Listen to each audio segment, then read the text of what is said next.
Silent Hill 4 The Room é o quarto jogo da franquia Silent Hill, uma das franquias de terror mais aclamadas de todo o mundo. Por ser bem diferente dos jogos anteriores, muita gente virou as costas para esse game na época, mas eu tive a oportunidade de jogá-lo no PC e ele está pelo menos no meu top 3 melhores jogos de Silent Hill, logo após Silent Hill 2 e o Silent Hill 1. Esse jogo tem sim uma história macabra, digna de Silent Hill e que vamos abordar em detalhes aqui nesse vídeo. Mas antes, apaga as luzes, fica no escuro para curtir o vídeo e vem comigo.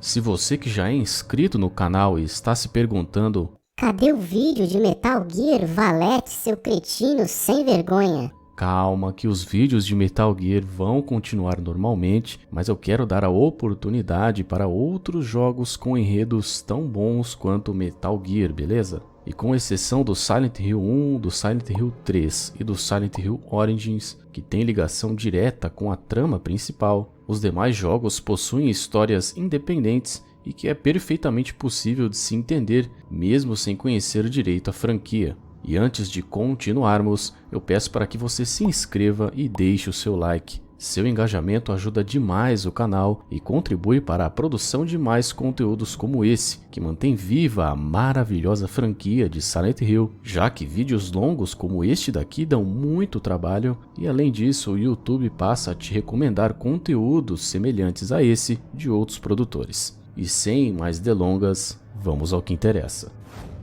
Silent Hill 4 The Room é um jogo de survival horror desenvolvido pela Team Silent e publicado pela Konami, lançado originalmente em setembro de 2004 para PlayStation 2, Xbox e PC. O protagonista da história é Henry Townshend. O jogo se passa no ano de 2001 e ele vive atualmente em South Ashfield, num apartamento alugado, mais precisamente no apartamento 302 de seu condomínio. Tudo está indo muito bem, até que um dia ele acorda e descobre que existem várias correntes na porta impedindo que ele saia. Além disso, ele também não consegue sair pelas janelas, que parecem estar fortemente trancadas. Junto a tudo isso, Henry também tem passado por vários pesadelos, onde o apartamento fica com uma aparência sombria e fantasmas passam a sair das paredes. Estranhando que ninguém entrava ou saía do apartamento, a vizinha de Henry, chamada Eileen Galvin, chama o síndico Frank Sunderland para verificar o que está acontecendo. Para quem não sabe, Frank é pai de James Sunderland, o protagonista do segundo jogo. Frank tenta usar a chave mestra para abrir o apartamento, mas mesmo assim ele não consegue entrar no local. Henry também acaba percebendo que ninguém do lado de fora consegue escutar seus pedidos de socorro ou suas batidas na porta, como se o apartamento estivesse em uma dimensão diferente. Para entender todos esses acontecimentos no mínimo estranhos com Henry, precisamos ir até o ano de 1967, 34 anos antes dos eventos do jogo. Neste mesmo apartamento 302, vivia um casal muito pobre e eles acabaram tendo um filho. O pai era abusivo e tinha um comportamento agressivo tanto com sua esposa quanto com o bebê. Devido aos problemas financeiros da família, os pais fugiram e abandonaram a criança no apartamento. Horas depois, Frank Sunderland acaba encontrando o bebê abandonado e o entrega aos cuidados do hospital mais próximo. Frank acabou guardando o cordão umbilical da criança consigo em uma pequena caixa em seu apartamento, sentindo que era algo muito precioso para se jogar fora. Esse cordão umbilical vai ter uma importância mais para frente na história. Agora, sob tutela do governo, o bebê foi enviado ao orfanato Wish House. E adivinha só onde ficava esse orfanato? Pois é, em Silent Hill. Para quem ainda não sabe, a famigerada cidade de Silent Hill possuía uma seita secreta chamada a Ordem. Essa seita tinha o controle quase que total sobre a cidade, e o pior de tudo isso é que eles cultuavam demônios. Eles basicamente acreditavam que cultuar e dar vida a essas criaturas das trevas era a única forma de trazer o paraíso à Terra. Em algum outro vídeo eu vou falar mais sobre o culto e as suas origens. Continuando a história, Ao chegar ao orfanato, o bebê recebeu o nome de Walter Sullivan e foi forçado a seguir rigorosamente os ensinamentos da ordem. Caso a criança se comportasse mal ou não quisesse seguir os dogmas da ordem, era então enviada a uma espécie de prisão circular, onde sofria punições físicas. O responsável por essas punições era o zelador da prisão chamado Andrew DeSalvo. É sugerido no diário de Walter, inclusive, que seu amigo de infância Bob foi morto por DeSalvo durante uma dessas punições. No orfanato, Walter estudou vários rituais da ordem e Dahlia Gillespie, líder da ordem e vilã do primeiro jogo, disse a ele que sua mãe estaria sempre à sua espera no apartamento em South Ashfield e se ele aprendesse direitinho o ritual dos 21 sacramentos, poderia vê-la novamente. Entretanto, na cabeça deturpada de Walter, a sua mãe na verdade era o próprio apartamento 302. Mais pra frente vou explicar melhor do que se trata esse ritual dos 21 sacramentos. Sendo assim, toda semana Walter saía do orfanato e pegava ônibus e metrô até South Ashfield para visitar o apartamento que ele acreditava ser, entre aspas, sua mãe. Durante a década de 80, Walter fazia com frequência essa viagem até o condomínio. Ele ficava em frente ao apartamento e inclusive deixava cartas embaixo da porta. Essas visitas regulares de Walter incomodavam muito os moradores do local, especialmente Richard Braintree. Esse homem o tratava muito mal em todas as oportunidades em que o via. Como ele era pobre e órfão, Walter passava as noites no metrô de South Ashfield e ficava ali como mendigo pedindo esmolas. Em uma noite específica, quando tinha 16 anos de idade, Walter acaba conhecendo Eileen Galvin, a atual vizinha de Henry e que na época só tinha 5 anos de idade. A mãe de Eileen não queria que ela se aproximasse de Walter, mas ainda assim ela entregou sua boneca ao Walter, dizendo que ele poderia dormir mais tranquilo agora. Walter ficou profundamente mexido com a atitude de Eileen e chorou incontrolavelmente, já que Eileen foi o único ser humano que demonstrou um mínimo de carinho para com ele. Inclusive, ele guardou essa boneca por bastante tempo e durante a gameplay, Walter oferece essa mesma boneca ao jogador, o que não é recomendável pegar pois atrai um número maior de inimigos. Ainda nesta mesma época, Walter também conheceu Cynthia Velasquez. Walter sempre sentiu atração pela garota, mas era muito tímido para se aproximar dela. Por anos, ele observou Cynthia andando pelo metrô e quando finalmente tomou coragem para falar com ela, a primeira coisa que ele disse foi que sabia o nome de Cynthia há mais de 10 anos. Obviamente, ela se assustou, o chamou de nojento e foi embora. Com o passar do tempo, o apartamento 302 passou a ser alugado, o que impedia as visitas de Walter. Isso deixava ele muito furioso e apesar de ter tentado levar uma vida normal, estudando e se mudando para a cidade de Pleasant River,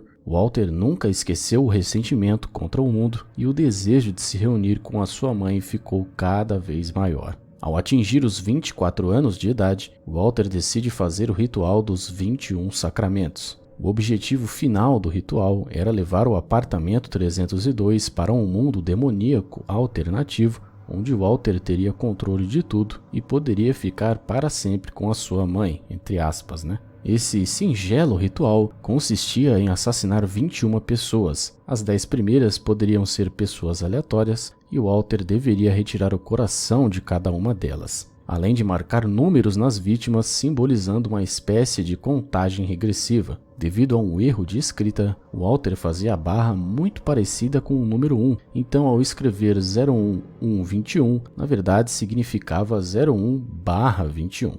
A primeira vítima do ritual foi Jimmy Stone. Ele era integrante da ordem e foi morto com um tiro na nuca. A segunda vítima foi Bob Randolph. Ele era estudante e fascinado pela história e os rituais da ordem. Ele foi morto estrangulado por Walter. A terceira vítima foi Sain Martin. Sain era amigo de Bob e também foi morto estrangulado. A quarta vítima foi Steve Garland. Steve era dono de uma pet shop em South Ashfield. Inclusive visitamos esse local durante a gameplay do jogo. Steve foi morto metralhado e se não bastasse isso, Walter ainda matou todos os animais do local. A quinta vítima foi Rick Albert. Rick era dono de uma loja de esportes e Walter espancou ele até a morte com um taco de golfe. A sexta vítima foi George Rosten. George também era integrante da ordem e instruiu Walter para que ele aprendesse o ritual dos 21 sacramentos enquanto ele ainda estava no orfanato. Ironicamente, ele foi a 6ª vítima, sendo espancado até a morte com um cano de ferro. A 7ª e 8ª vítimas foram respectivamente Billy e Miriam Locane. Eles eram irmãos gêmeos e ainda eram crianças quando foram mortos a machadadas por Walter. Inclusive, a morte desses gêmeos é citada em um jornal apresentado no Silent Hill 2. Além disso, os irmãos são representados pelo monstro Twin Victims, que Henry encontra durante a gameplay. Para quem não sabe, os monstros que você enfrenta durante o jogo normalmente são reflexos da mente do protagonista ou do vilão para esfregar na cara da pessoa a realidade de seus verdadeiros pensamentos e subconsciente. A 9ª vítima foi William Gregory. Ele era um senhor de idade, dono de uma relojoaria e foi morto com golpes de chave de fenda. A 10ª vítima foi Eric Walsh. Ele era dono de um bar e foi morto com um tiro na cabeça. Já a 11ª vítima do ritual deveria ser o próprio Walter, e durante sua morte ele deveria realizar o ritual da Assunção Sagrada, que criaria um plano demoníaco e enviaria sua alma para lá, onde Walter teria controle total, conforme eu já havia dito antes. Agora, sobre a morte de Walter, existem 2 teorias sobre como aconteceu, já que o jogo não deixa claro qual é exatamente a verdadeira. Na primeira, diz que Walter acabou sendo preso pelos seus crimes e se matou na prisão enfiando uma colher no pescoço. Joseph Schreiber, o atual morador do quarto 302 na época dos primeiros assassinatos, era um jornalista que investigava o caso por conta própria. Em seu diário, Joseph acreditava que o verdadeiro Walter Sullivan nunca morreu na prisão ou a pessoa que a polícia prendeu não era o Walter. A segunda teoria, e que para mim faz mais sentido, é que Walter se matou dentro do apartamento 302 e para isso tem alguns motivos bem plausíveis. O primeiro motivo é que poucos dias após o suposto suicídio de Walter na prisão, vários moradores do condomínio relataram a presença de um homem de casaco e com cabelos longos no local. Richard Braintree e Frank Sunderland também confirmaram essa estranha movimentação no apartamento, que convenceu Joseph de que o verdadeiro Walter ainda estava vivo. De alguma forma que o jogo não deixa claro, Walter entrou no apartamento sem o conhecimento de Joseph, provavelmente utilizando algum tipo de portal, e lá realizou o ritual da Assunção Sagrada. É provável que Joseph tenha passado pela mesma experiência que Henry, ficando preso dentro do apartamento, e para não ter que ficar olhando aquela cena dantesca do corpo de Walter, provavelmente foi ele quem construiu a parede falsa. Além disso, ao vermos o corpo de Walter durante a gameplay, não há nenhuma marca em seu pescoço, sendo mais uma evidência de que Walter não morreu na prisão. E mesmo estando no mundo alternativo, Walter conseguia interferir no mundo real sem problemas, e com isso ele deu continuidade nos 21 sacramentos. Uma coisa importante de citar é que a alma de Walter ficou separada em 2 partes nesse outro mundo. Uma parte era o seu lado bom, representado pelo Walter criança, e a outra maligna, representada pelo Walter adulto. Agora, as próximas 10 vítimas deveriam ser mortas com base em suas características, que na ordem é vazio, trevas, melancolia, desespero, tentação, fonte, observação,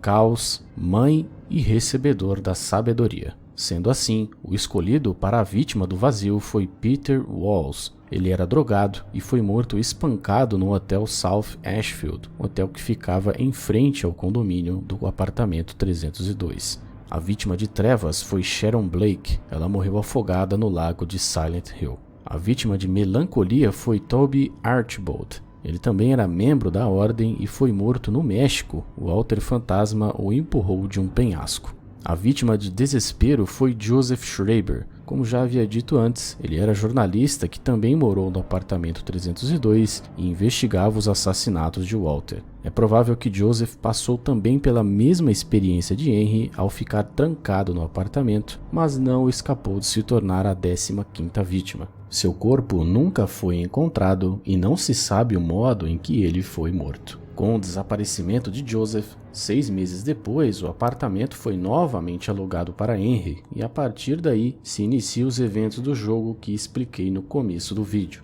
Durante a gameplay é importante destacarmos algumas coisas. Os fantasmas inimigos que encontramos são na verdade as vítimas de Walter, ou seja, a primeira vítima, a quinta, a nona e assim por diante. A única exceção é Joseph, ele aparece no game e ajuda Henry em sua trajetória. Além disso, apenas Billy e Miriam Locane não ficaram na forma de fantasmas. Não se tem uma explicação correta para isso, mas eles acabaram sendo representados pelo monstro Twin Victims. Ainda durante o jogo, nós descobrimos que Henry foi escolhido como a 21ª vítima, ou a vítima recebedora da sabedoria. Por isso, ele deve saber de toda a história e ver o ritual se completar. Sendo assim, Walter cria o portal dentro do banheiro do apartamento, onde Henry pode acessar o outro mundo, construído através do ritual da Assunção Sagrada. Cada um dos locais está relacionado ao passado de Walter e ele leva suas vítimas para esse plano usando os seus poderes. Por conta disso, muitas delas comentam durante o game que tudo aquilo não passa de um sonho. Entretanto, tudo o que acontece com a pessoa no outro mundo afeta o mundo real. E após presenciar cada morte, Henry sempre desmaia e volta para o apartamento como se tivesse sido um sonho. Henry primeiramente visita o metrô do outro mundo, onde presencia a morte de Cynthia Velasquez, que foi escolhida por Walter como a 16ª vítima ou a vítima de tentação. Depois, Henry acaba visitando o orfanato Wish House, onde presencia a morte de Jasper Gain. Jasper era amigo de Bob Randolph e Sam Martin, e também era fascinado pela Ordem de Silent Hill e foi escolhido por Walter como a 17ª vítima ou a vítima de fonte. O próximo é Andrew DeSalvo. Henry presencia sua morte visitando a prisão circular do outro mundo. DeSalvo é escolhido como a 18ª vítima ou a vítima de observação. Em seguida, temos a morte de Richard Bantry. Henry presencia sua morte ao visitar o hotel South Ashfield do outro mundo. Richard morre numa cadeira elétrica e torna-se então a 19ª vítima ou a vítima de caos. A 20ª vítima ou a vítima mãe deveria ser Aileen Galvin. Henry visita o condomínio de apartamentos do outro mundo e inclusive encontra Aileen gravemente ferida. Porém, ela só não morreu devido às interferências do Walter criança que a salvaram da morte quase certa. Após acordar do desmaio, Henry percebe que Aileen foi levada ao hospital e, utilizando um novo buraco na lavanderia, Henry também vai para a versão do outro mundo do hospital para salvá-la. Após conseguir salvar Aileen com sucesso, Henry acaba encontrando o fantasma de Joseph Schreiber, que explica melhor o passado de Walter a Henry, e é onde se descobre o corpo de Walter na parede falsa do apartamento. Neste mesmo momento, Henry também fica sabendo do ritual de reversão dos 21 sacramentos, chamado Tomo Carmesim. Para realizar o ritual de reversão, Henry deveria inserir parte da carne da mãe no corpo do conjurador e depois perfurá-lo com as 8 lanças que são as lanças do vazio, trevas, melancolia, desespero, tentação, fonte, observação e caos. Desta forma, Walter deixaria de ser um espírito e poderia ser morto de uma vez por todas. Henry então descobre a existência do cordão umbilical de Walter que eu falei no início do vídeo, lendo o diário de Frank Sunderland, o que torna esse item perfeito para realizar o ritual de reversão, já que o cordão umbilical contém parte da carne da mãe. Ao voltar ao apartamento, Henry vê que o corpo de Walter havia sumido, já que ele mesmo havia levado seu corpo para o outro mundo na tentativa de impedir Henry de realizar o ritual de reversão. Só que abaixo de onde ficava o corpo, havia um buraco onde Henry pula sem pensar 2 vezes. Esse buraco leva Henry até a batalha final, onde ele deve colocar o cordão umbilical na forma corrompida do corpo de Walter, além de ter que salvar Aileen, que estava prestes a se matar devido à possessão de Walter. O jogo possui 4 finais e o que vai afetar o seu final são 2 fatores: se você salva ou não a Aileen na batalha final e se você expulsa as assombrações do apartamento com aquelas velas sagradas durante todo o gameplay. Apesar de nenhum dos finais ter sido confirmado como canônico pela Konami, para mim, o final verdadeiro é o final Escape, ou Fuga na tradução, onde Henry consegue derrotar o Walter, salva a Aileen e o apartamento. Para conseguir esse final, basta salvar Aileen e expulsar no mínimo 80% das assombrações do apartamento. Tem o final Mãe. Henry consegue derrotar o Walter, salva Aileen, mas não consegue salvar o apartamento, que ficará assombrado para sempre pelas almas daqueles que foram sacrificados através do ritual. Esse final exige que você salve Aileen, mas não expulse 80% das assombrações. Tem o final Morte de Aileen. Henry consegue impedir o Walter de finalizar o ritual, mas não consegue salvar Aileen na batalha final. Esse final é o contrário do anterior e exige que você não salve Aileen, mas expulse pelo menos 80% das assombrações. E por fim, tem o final 21 Sacramentos. Neste final, Walter consegue completar o ritual assassinando Henry, Aileen e inclusive Frank Sunderland, e agora vai passar toda a eternidade junto ao apartamento no outro mundo. Para fazer este final, basta deixar Aileen morrer e não expulsar as assombrações do apartamento. Eu espero de verdade que vocês tenham gostado desse vídeo, um pouco diferente do normal, mas que traz para vocês o enredo interessantíssimo de Silent Hill 4. Eu agradeço imensamente a sua audiência e lembre-se de se inscrever e de deixar o like maroto porque isso ajuda demais. Eu vejo vocês no próximo vídeo e até a próxima.